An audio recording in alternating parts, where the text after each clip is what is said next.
kulanti wanaagsan oo waxaan meel kasta oo naga daawanaysaan kuna soo dhawaada waraysigan aadka u kooban oo aanu ku waraysanayno fanaanka caanka ee Maxamed BK oo garabkayga fadhiya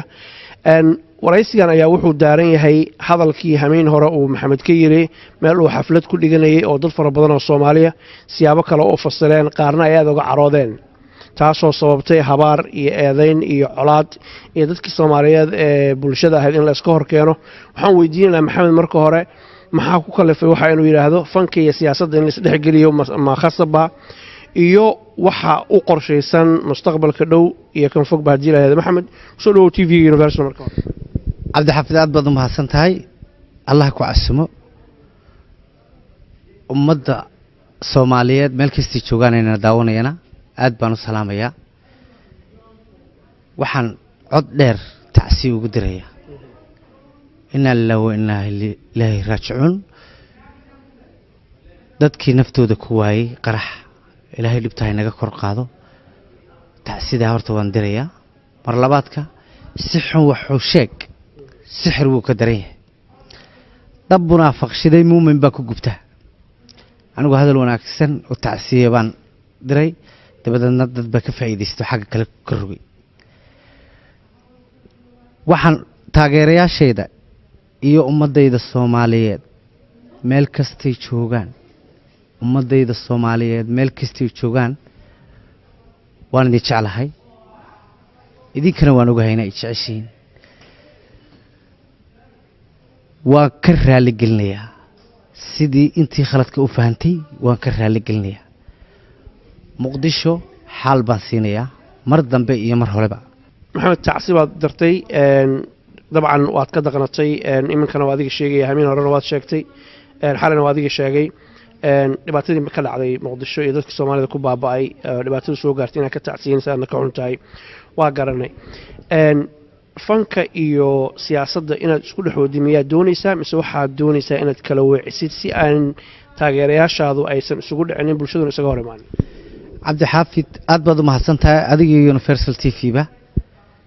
aad baan idinku mahadnaqayaa fanka iyo siyaasaddu biikahan waa iska kay murgeen laakiin waan kala saaraya anigu fanaan Soomaaliyeed baan ahay muraayada gariina sitee waan iska saaraya fanaan Soomaaliyeed baan ahay meel walbana waan tagayaa socdaalkayga Yurub markaan dhameeyo UK aan dhameeyo ilaa Muqdisho waan tagayaa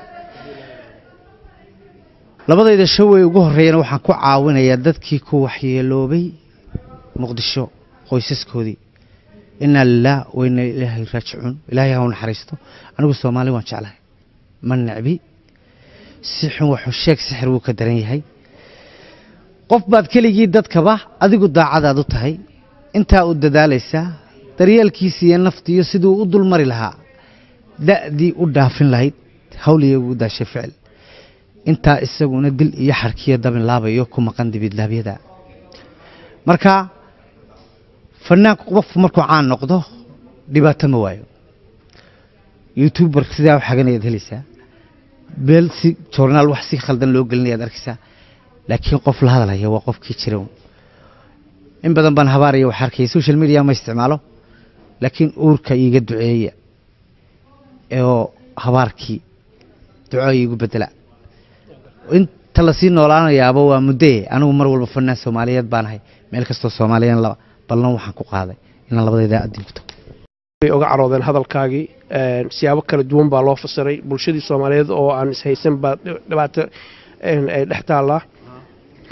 fursad waxaan ku siinayaa sharciga dadka Soomaaliyeed ku daawanaya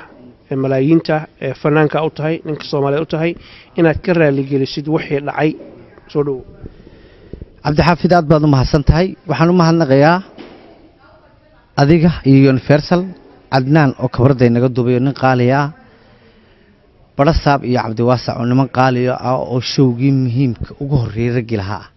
oo in la fadhiya dadka Soomaaliyeed waan ka raali gelinayaa deenu weyn cimaamadu ka dhacda khaladkuna waa la ismoodsin karaa igu tuurade markii hore cimaamada waa igu tuurteene igu tuura anigu siyaasad dambena kuma jiro ballan waxaan idinku qaadayaa meel kastoo Soomaali joogto